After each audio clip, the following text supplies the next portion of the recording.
My son texted to cancel dinner, but that wasn't what stopped me in my tracks. It was the message that followed. My wife doesn't want you to come. If you have ever been casually discarded by your own family, if you have ever felt like a burden they couldn't wait to shed, I hope you'll keep reading, and if you've ever had a mother or been a mother, please leave a comment. I want to know, does someone like me deserve to be treated this way? I remember that afternoon perfectly.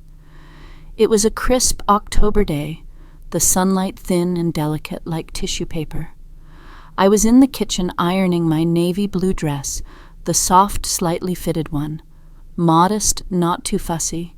It was the dress I always chose for special family occasions. My granddaughter Julia once told me, "Grandma, you look so elegant in that." Today was supposed to be one of those days. The family was having its first dinner in the new house belonging to my son Eric and his wife Vanessa. They had moved in a month ago. That house, to be blunt, I'd paid most of the down payment on. For the future of the family, Eric had said. I believed him. Back then, I still thought everything I did was an act of love. I put on the watch James had given me for our 35th anniversary, the watch I kept as if I were keeping time with him still by my side. It was 6:05 p.m. I had almost an hour to get ready. I walked through the living room. My hand grazed the beige leather sofa, smoothing a few wrinkles before stopping at the wooden shelf filled with photos James and me at our wedding. A young Eric hugging his first puppy, Julia in her graduation gown. Those moments sat there frozen in time, unaware they would one day be covered in dust. Suddenly my phone buzzed once. I glanced at the screen. Eric. 6:07 p.m. I picked it up, put on my reading glasses, and opened the message. "Hey, Mom, I'm so sorry, but we have to cancel dinner tonight. A change of plans." I paused. Just yesterday he had texted me, "Don't forget 7 p.m. We have something important to share." I was about to type back and ask what had changed when, before I could, the phone buzzed again. A new message from the same number. "Vanessa doesn't want you to come." I sank into the armchair. A chill ran up my spine and settled at the base of my neck. It wasn't because the house was cold. It was because in that single moment I understood I was no longer welcome. No phone call, no explanation. Just a simple sentence as if I were an extra chair at the dining table. I didn't cry. It was strange. I wasn't angry or upset. I just felt empty.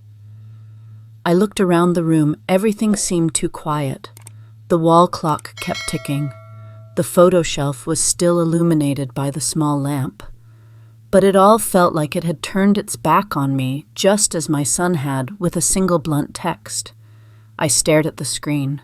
The words were still there, colder than any winter wind. "Vanessa doesn't want you to come." I put the phone down. Silently, I took off the freshly ironed dress, folded it, and hung it back up. I still hadn't removed the price tag. I don't know why. Maybe I never truly believed I was invited. Maybe deep down I always knew I was just an accessory tolerated only as long as I was needed. I sat back down, my eyes fixed on our old wedding photo. James was smiling. I wasn't. My heart beat slowly, each pulse driving a single question deeper into my soul. What had I done wrong to become an outsider in my own family? I didn't have the answer then. But I knew for sure something inside me broke, quietly, but irrevocably.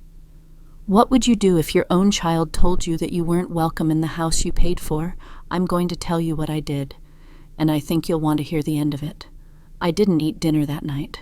I made myself a cup of black tea, but only took a single sip before leaving it on the table beside the armchair. The living room lights were still on, but the whole house felt like it had shrunk. I sat there doing nothing. I didn't turn on the TV or the radio. I just stared out the window. The breeze on the porch stirred the thin curtains, the kind I always liked because they were as light as a breath. That night, the house had no breath.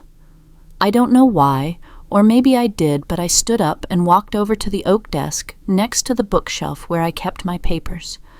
My mother used to call it the memory desk. I wasn't looking for anything in particular, but my hand opened the right-hand drawer where I kept the family's financial files. I pulled out a stack of documents, laid them on the desk, and sat down. I went through them one by one, slowly, as if I were wiping away layers of dust from memories. Memories I had once considered a source of pride. I found the bill for the SUV Vanessa had bought 3 years ago. It cost nearly $60,000. I'd paid almost the entire down payment because she'd said her old car didn't make the right impression on high-end real estate clients. I had nodded. Not because I believed in her career, but because I believed that if I helped, she might stop looking at me like I was a bothersome old woman. Next was the tuition statement for Julia's first year of college. I still remembered the night she called saying her parents were short, and I'd wired the money immediately. There was the receipt for the kitchen remodel. Vanessa wanted an open concept space, so they knocked down a wall. I paid nearly $18,000. My old landlady had lived to be 92 without ever changing her kitchen. And me. I'd paid to change a kitchen for someone who wouldn't even invite me over for a meal. Then came the life insurance policy for Eric, the credit card in my name that Vanessa used for emergencies. Every one of those papers was a time I had said, yes, I'll take care of it. I sat there, my hands trembling slightly, but not from age. It was from the realization that I couldn't remember the last time I had done something for myself. Not one of them had ever asked Mom, "Do you have enough left?" Not one of them had ever said, "Do you need anything?" Mom. I stood up, went to the bottom drawer, and pulled out a black hardcover ledger, the one I used to track my monthly expenses. I'd been doing it since I was a young woman. The book was thick, its pages slightly yellowed with age. I flipped through it quickly. Each page was a month. Each entry was a name, an amount, and a reason. 174 entries. I counted.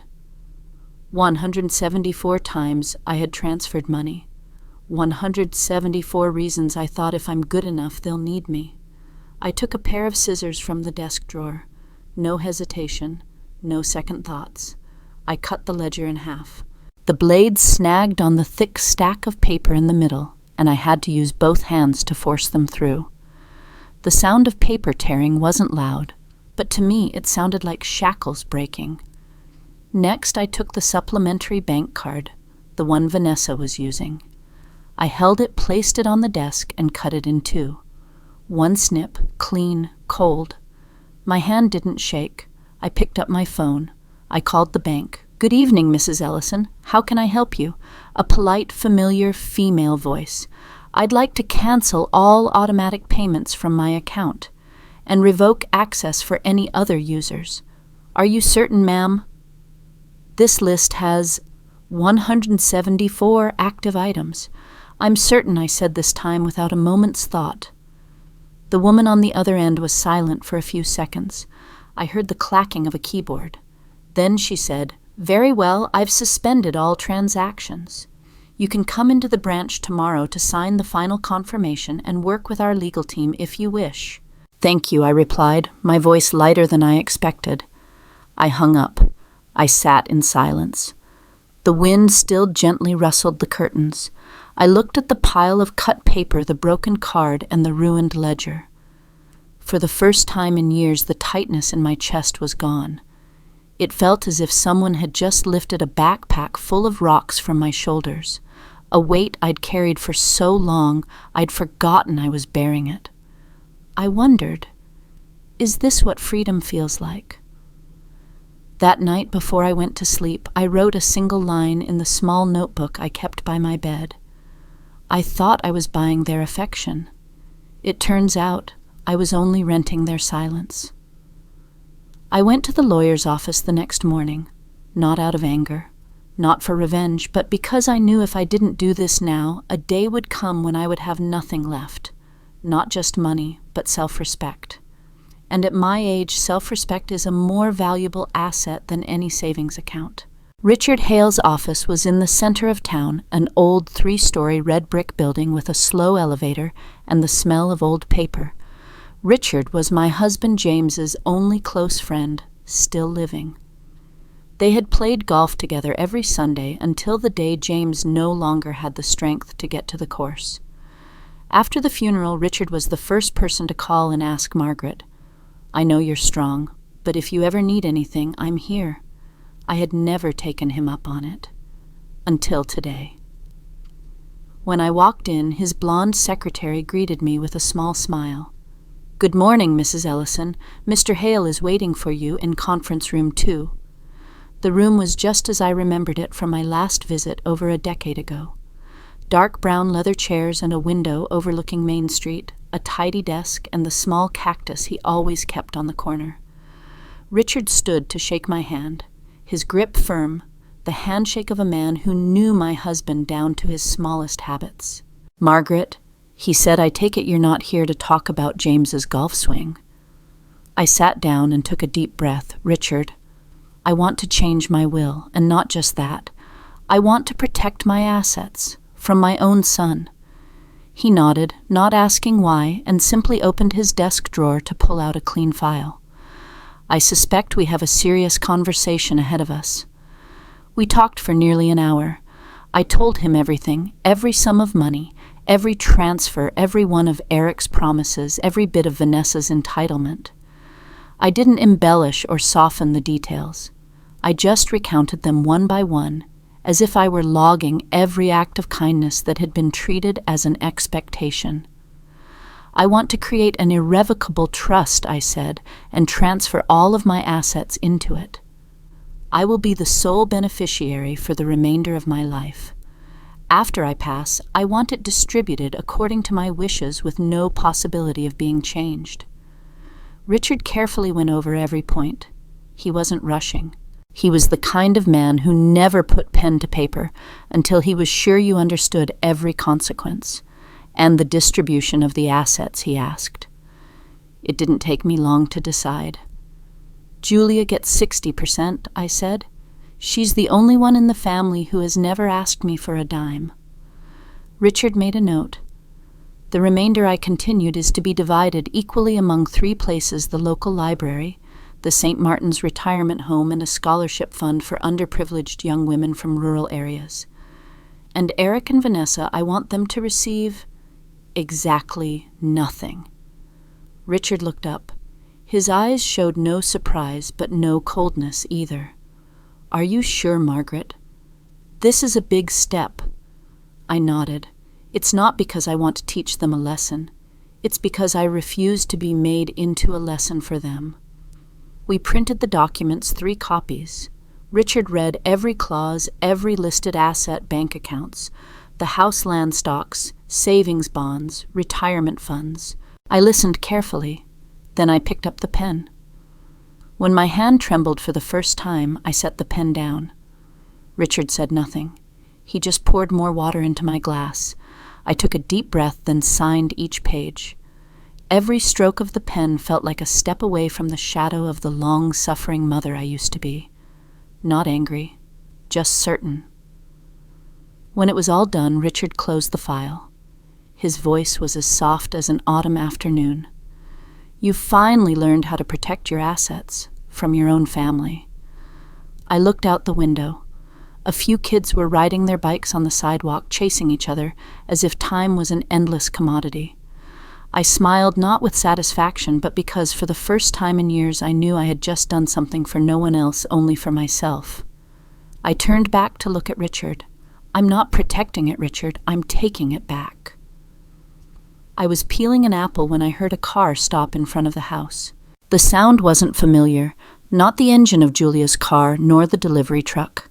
I peeked through the curtain. It was Eric. He got out of the car in rumpled clothes, his hair a mess, his shoes unpolished, his face drawn and exhausted. It had been a long time since I'd seen him look so unkempt. Not the polished corporate look he usually wore to my house, or the presentable attire Vanessa insisted on for family events.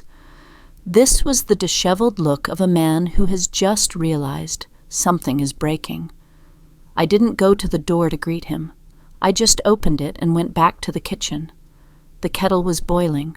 I placed a second cup on the tray but hadn't decided if I would pour him any tea.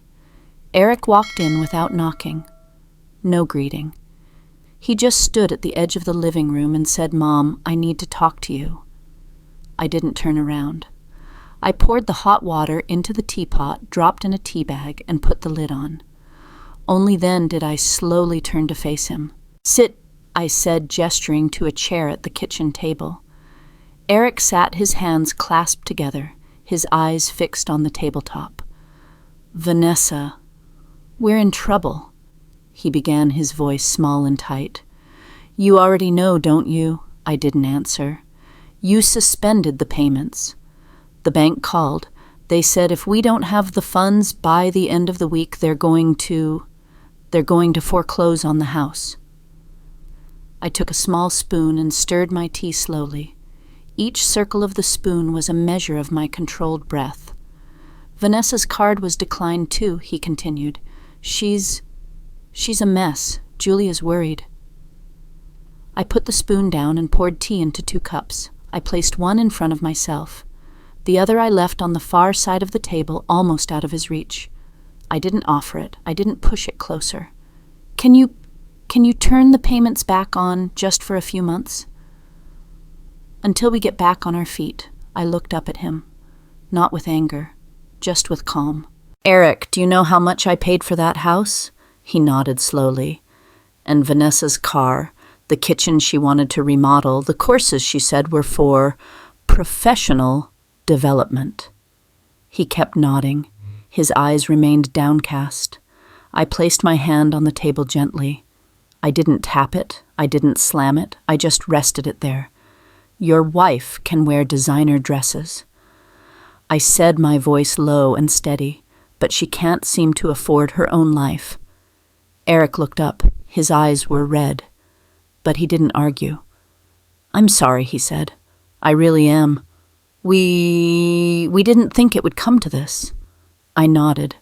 "I'm sure you didn't, but you also never asked me how I felt." Silence filled the kitchen, broken only by the soft ticking of the cooling teapot. I looked straight at my son, the boy who had once clung to my leg in the hospital, who had asked me to tie his shoes, who had cried "Mommy" every time he was bullied. Now he sat there, a grown man with a house, a wife, a child, looking at me as if I were the key holder to a bank vault. "I used to be your mother," I said, my voice even but clear. "But now, I'm just your banker." Eric opened his mouth, but nothing came out, because there was nothing left to say. I knew something was wrong when I saw the 3 cars parked out front. A black SUV, Vanessa's, a familiar silver sedan, her sister and brother-in-law's, and a strange pickup truck I assumed belonged to someone from her side. I hadn't invited anyone over today, and there was no reason for them all to descend at once, unless they had planned it. I stood inside behind the oak door, a tea towel still in my hand, watching through a crack in the curtains.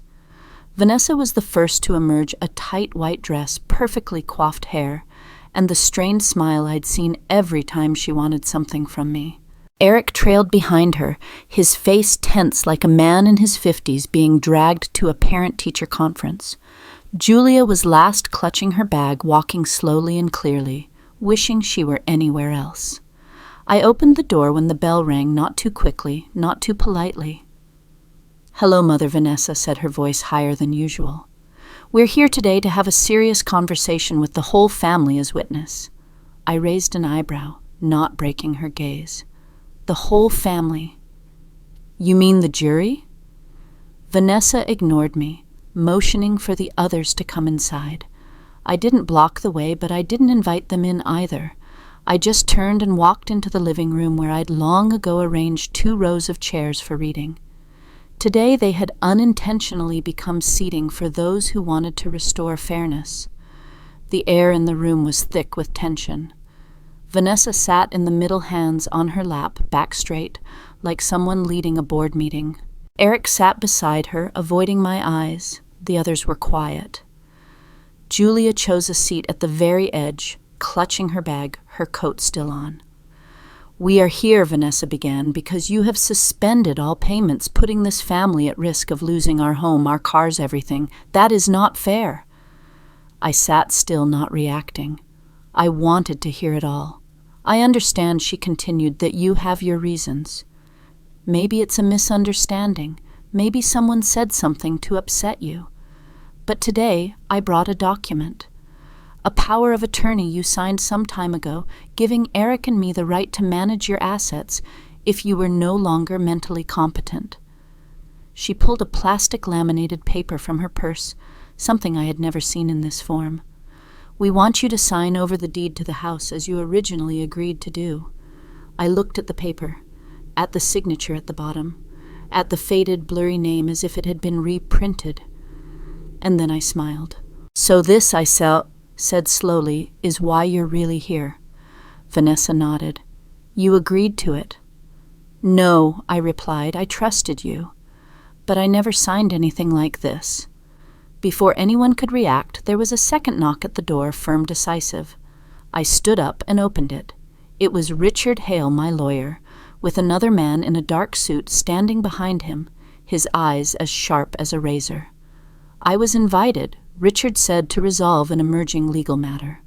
I stepped back to let him in. I had arranged for his arrival beforehand. Vanessa's face paled. "Who are you?" "I am Mrs. Ellison's legal counsel," Richard answered, "and I have some information to disclose." He opened his briefcase and took out a clearly marked file. He handed one copy to me. "One to Eric, none to Vanessa. Mrs. Ellison has transferred her entire estate into an irrevocable trust. Full ownership of all assets now resides within this trust, with herself as the sole lifetime beneficiary and the subsequent heirs explicitly designated." He turned to Vanessa. "The fact that you have brought a modified document and presented it to the legal owner is an act of fraud. If Mrs. Ellison wishes, we can proceed with legal action for forgery." The air froze. Eric didn't look up. Vanessa's face flushed, but she said nothing. Julia sat motionless, but I saw her hand tighten on the strap of her bag. I stood up. I walked to the door. I threw it wide open, and the afternoon breeze swept in. The sunlight cast a long, cold strip across the wooden floor. I turned back and looked directly at Vanessa. "I didn't just support you," I said, my voice not loud, but each word landing like a gavel. "I'm also smarter than you think," I pointed outside. "Get out of my house." In the days after the family trial, my house returned to its familiar quiet. No more clacking of Vanessa's heels on the floorboards, no more slamming of Eric's car door as he rushed away, no more of the silent, out-of-place presence of people I was forced to call family. Just me, the sparrows outside my window, and my morning cup of tea. And then there was Julia. She knocked on my door on a Thursday afternoon, not in a hurry, not furtively, just a soft knock as if she knew I wasn't expecting anyone, but was hopeful anyway. I opened the door. Julia stood there with an old duffel bag, not much in it, her hair in a messy bun, wearing a thin denim jacket. She didn't say, "I'm sorry," or rush to hug me, which to my relief made it easier to breathe. "Can I stay with you for a while?" she asked. "It's just, things at home aren't exactly quiet right now." I nodded and opened the door wider. I gave Julia the upstairs room, the one with the window overlooking the garden. It had been Eric's room as a child, then a guest room. Lately, it had just been used to store extra blankets and a few unopened Christmas gifts. Julia cleaned it out in an afternoon and said, "I love the light in here." We didn't say much for the first few days. We just had dinner together, the chicken soup I always made when someone in the house was sick, though this time no one was. The next morning, Julia woke up early. When I stepped out onto the porch from the kitchen, she was already watering the plants using the very same watering can I kept behind the wooden cabinet, the one no one else remembered. I stood there for a moment, watching her fuss with the hose, her sleeves rolled up to her elbows, then go back for more water for the lavender pots I had just replanted last month. "Can you teach me how to prune the plants?" she asked as I came outside. "I don't want to do it wrong," I handed her the shears, showing her how to make a clean diagonal cut without crushing the stem. The feeling of someone wanting to learn something from me again, it had been a long time. We went to the farmer's market on Sunday. It was the same market in the center of town with the same vegetable stalls and the same vendors who had grown old alongside me. Julia picked out strawberries, asking me how to tell the sweet ones from the ones that just looked good. Don't pick the shiniest ones, I told her. The deep red ones, a little soft to the touch, are usually sweeter. Julia looked at me as if I'd just taught her something more important than any lesson from school.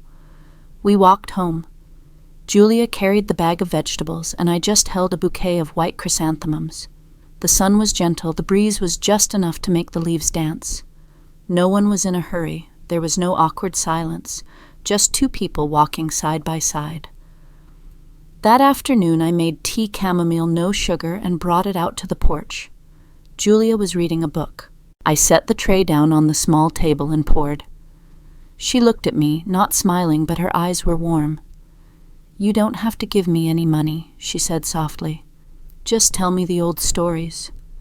I tightened my hand around my teacup, then relaxed. Looking out at the garden, I saw the sunlight stretching across the wooden fence. "What story do you want to hear?" I asked, my voice as soft as the wind through the leaves. "Anything," Julia said. "About Grandpa? About when you were in school? About when Dad was little? I just want to hear you, not what everyone tells me I should believe." I looked at my granddaughter, the child I used to take to church when she was 3, the one I'd wrapped my coat around in the snow. Today she was grown, and she knew how to listen. I was quiet for a moment. I looked at the young woman before me, independent, someone who looked you in the eye when she asked a question with no strings attached. And I suddenly remembered an October afternoon long ago in this very kitchen. Julia was only 5 then. I was making an apple pie, the traditional one I baked on weekends, when she toddled in, stood by my leg, and looked up at me with a lisp. "Guama, can I help?" I can still see her wearing my apron, the hem nearly touching her heels, holding a wooden spoon bigger than her arm. She clumsily spilled flour all over the counter, accidentally put salt instead of sugar in the bowl, and even managed to drop a raw egg on the floor. But when I asked her, "Julia, are you tired?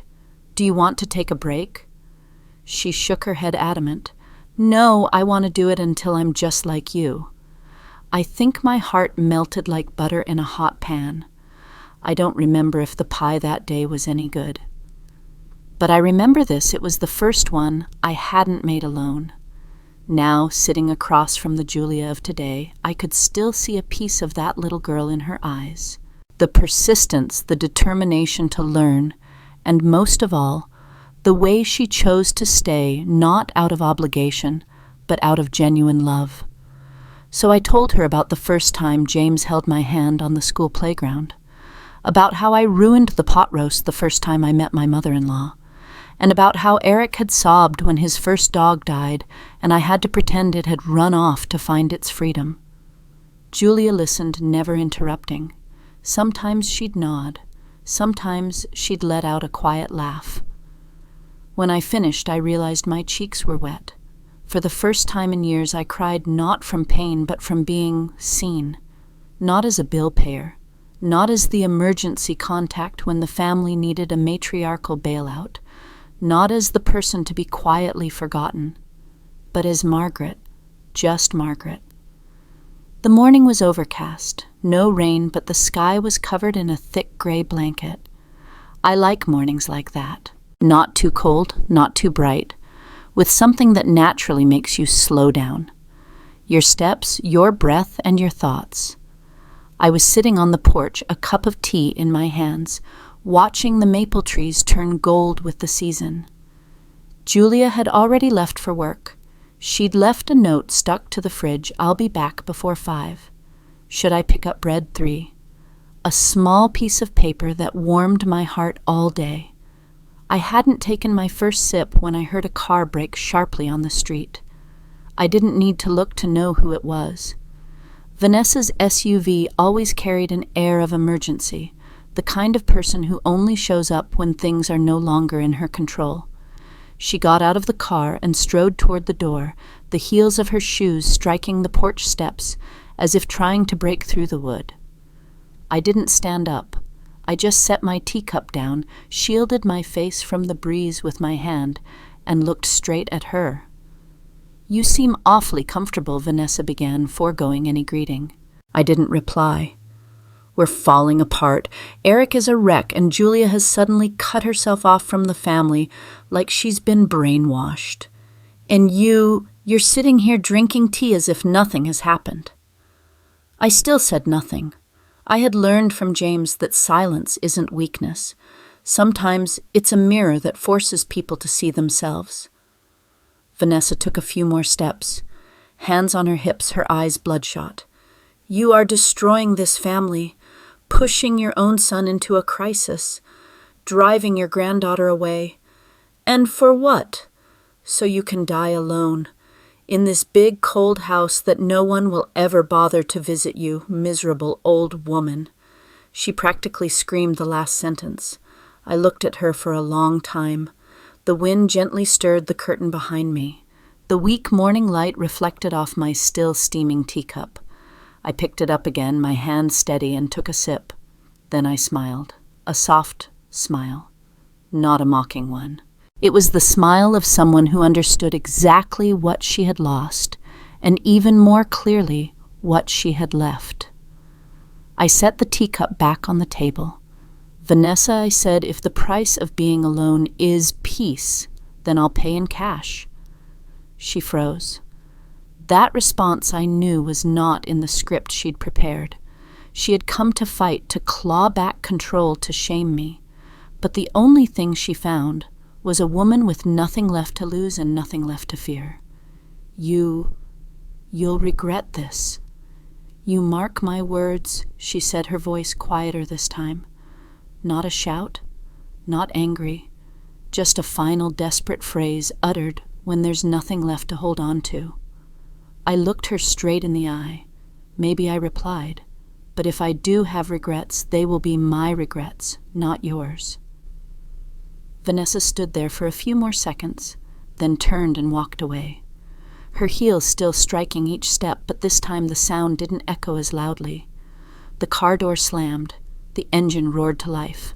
The SUV reversed quickly out of the driveway, its tires spitting gravel, leaving a dusty white scar behind. I picked up my teacup and drank the last sip. The tea was cold now. But inside me, something else was growing warm, the feeling of finally standing on my own side. Julia came home later than usual that evening. I was sitting in the living room flipping through old gardening magazines. My eyes tired but not ready for sleep. Outside it was pitch black and the wind had started to howl over the eaves.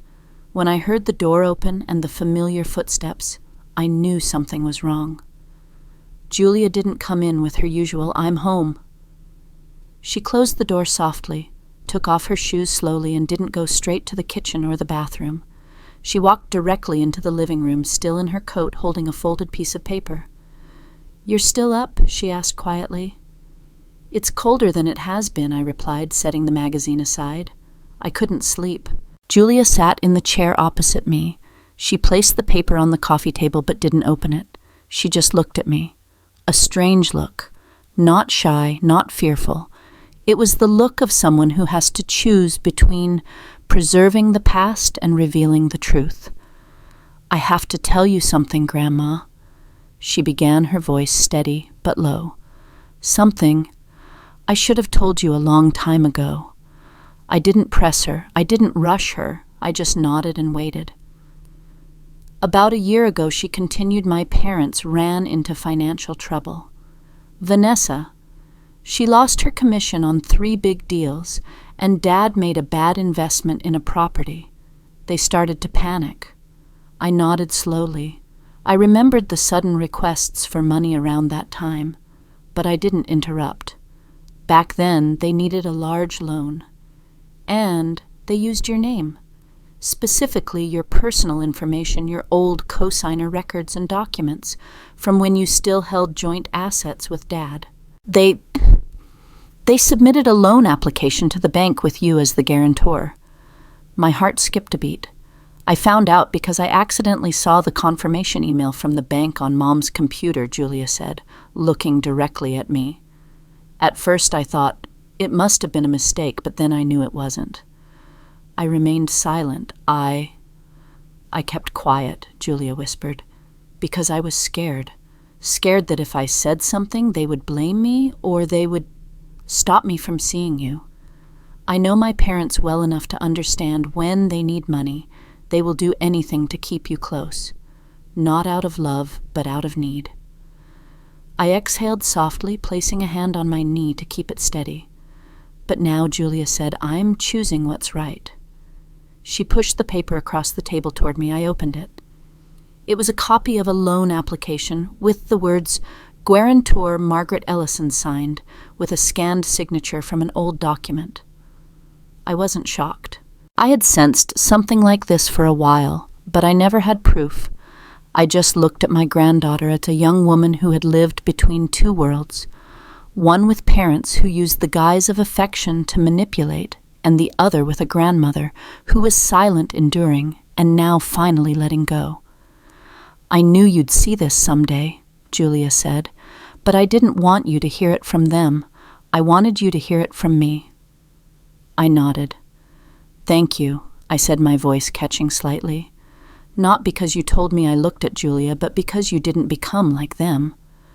After a long moment, Julia asked, Are you angry with me? I shook my head. No, Julia.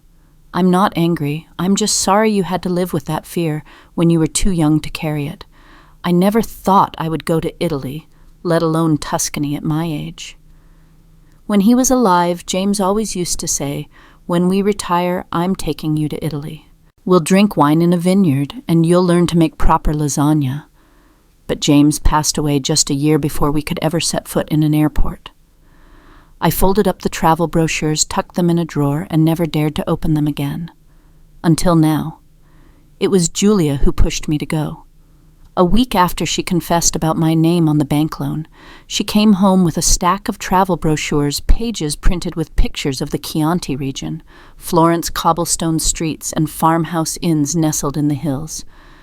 You said you and Grandpa wanted to go here, right? She asked, sitting at the kitchen table, tapping a photo of a sun-drenched vineyard.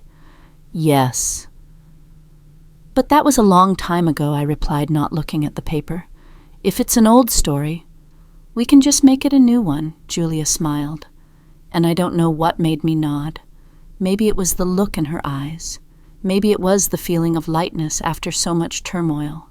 Or maybe for the first time in decades, I wanted to do something entirely for myself. 3 weeks later, here I was sitting in a vineyard in Tuscany, with rolling hills like velvet cloth in the distance. The sun was soft, and the air smelled of hay and earth. I was wearing a white cotton dress and soft-soled shoes, my hair tied back neatly. Julia sat across from me next to two new friends, Marlene and June from our tour group. We had just finished a wine tasting, or rather we'd been listening to a young Italian guide tell stories in charmingly broken English that made everyone laugh. Julia translated a few of the more confusing parts, and I just nodded and smiled because here understanding everything didn't seem to matter. I was pouring a little more wine into my glass when my phone vibrated. I hadn't brought much technology with me, just an old phone good enough for calls and texts. I'd even turned off all social media notifications long ago. And yet, the name still flashed on the screen, Eric. My hand paused. The table was still buzzing with laughter. Julia was telling a story about how our tour bus almost got lost that morning. Everyone was listening as if it were a grand adventure. Only I had gone silent. I stared at the screen. My son's name, 3 familiar letters I had written thousands of times on school forms, clothing labels, and birthday cards. I stared at it like that for maybe 5 seconds, or maybe a lifetime. Then I gently pressed the button to silence the ringer, not because I was angry, not because I was punishing him, but because I had finally understood not every call needs to be answered. I set the phone down and poured the rest of the wine into my glass. The breeze picked up again, carrying the scent of lavender from the stone wall bordering the vineyard. Julia looked at me. She didn't ask, just gave a slight nod. I knew she'd seen the name on the screen. And I knew she understood. I raised my glass and clinked it against Julia's. The table erupted in laughter again. It was a light sound, but it was real. I leaned back in my chair and looked up at the Italian sky. It was nothing special, just a blue sky with a few long streaks of white cloud, like any afternoon back home in Maine. But for the first time in a very long time, I felt I was in the right place at the right time with the right person. That night, after everyone had gone to their rooms, I lay awake. The Tuscan night air was cool. I opened the window a crack to let it in, carrying the scent of dry grass and the jasmine from the garden next to my room. I took out my notebook and my old pen, the one I always traveled with. Not to write travel notes, but to write to James. I began the letter as I always did, "Dearest James, if you were still here, I probably wouldn't have had to learn to say no so late in life. But I know if you were here, you would have been the first one to stand in the middle of the living room blocking my path and saying, 'Margaret, don't you let anyone walk all over you, not even our own children.' I did it, James. I let go. I said no. I chose myself. There were times I felt guilty, times I worried I'd be lonely. But then Julia walked in just like she walked into the kitchen all those years ago and asked, 'Grandma, can I help?' And I realized true love doesn't come from dependence.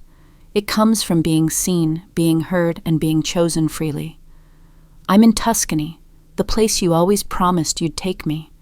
I'm drinking wine in the afternoon sun, eating crusty bread with olives, and watching Julia laugh with the same light in her eyes that I once loved in yours. I'm okay, James.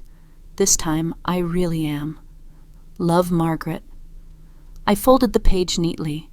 Then I went out to the patio where the outdoor fireplace was still warm with embers from the evening's gathering. I burned the letter. The paper caught turning into an orange-gold flame, the words dissolving into the night wind, a farewell that needed no sound. I didn't cry. I just closed my eyes and let the wind carry my words to wherever he was resting or waiting for me in a place peaceful enough for me to sit down, take his hand again and say, "I chose this life, James. A real life." Some journeys take a lifetime to begin. Some silences are more precious than forgiveness. And some phone calls are best left unanswered to keep the peace. I'm sitting in the small room at the end of the hall, the one that looks out onto the back garden. It used to be James's room for reading the morning paper. Later I used it to store my sewing machine and a few old notebooks. Now it's my writing corner. It's a quiet afternoon. The wind is just strong enough to make the curtains dance. There are no more sudden cars in the driveway, no more calls during dinner, no more half-hearted texts sent in the name of family. Just me, a leather-bound journal with a worn spine and the fountain pen I've used since James was alive. I write slowly, each stroke feeling like a real breath.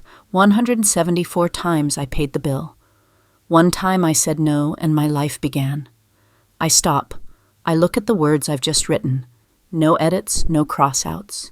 It's the first time I've written that down, not to plan a budget track, a payment, or make a list of birthday gifts, but to mark a milestone of freedom. For years I lived the way others needed me to live. As a mother always there when my son needed a bailout. As a grandmother always opening my wallet before my grandchildren even had to ask. As a woman who once thought that sacrifice was the very definition of love. Until the day I realized I had become an interest-free bank, a shadow in the very family portrait I had worked so hard to paint. And when I put down the pen, when I stopped writing checks, I realized that was the moment I started writing my own life. I turned to the small camera Julia helped me set up. She told me I should record this story, not just write it, so that someone out there, maybe a mother, a father, or anyone who has given too much, could hear it. I adjust my chair, sit up straight, and look into the lens. No makeup, no styled hair, no rehearsed lines, just me. Margaret Ellison, 77 years old, an ordinary woman with an imperfect family and a journey no one ever taught me how to take. I take a deep breath, then I speak slowly, word by word. If you have ever felt that the people you love most are draining the life out of you, I understand. I have been where you are. And I was silent for a very long time. I pause, not because my voice is breaking, but because I want the person listening to really hear me. But one day I learned that love is not synonymous with endless endurance, that sometimes the most loving thing you can do is to say no, not out of spite, but for yourself and for those who truly deserve your love.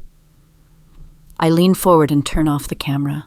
No editing needed, no background music, because the truth needs no special effects to be heard. That evening, I sit alone in the kitchen, a small candle burning, smelling of cinnamon and vanilla. Julia is asleep, getting ready for an early work trip. I don't turn on the TV or the radio. I just sit with myself. I take my journal and write one last line on the final page. I used to think, if I am good enough, they will love me. Now I know if they truly loved me, I wouldn't have to prove it with money. If you are still here listening to these final words, then let me thank you. Not for following my story, but for giving me something I had lost for many years, a listening ear. I am not special. I am no wealthier or wiser than anyone else, and I was certainly as foolish as many women of my generation, women who loved without conditions, sacrificed without demanding recognition, and always believed that silence was a form of grace. Now that the dust has settled, I just want to say this to you, especially to the women in their 50s, 60s, or even 70s like me. You don't owe anyone your life. You do not have to carry the emotional debt of anyone else simply because they are your child, your husband, or your grandchild. You do not have to rescue anyone from their own mistakes with your money, your time, or your own exhaustion. You do not have to die silently so that others can live louder.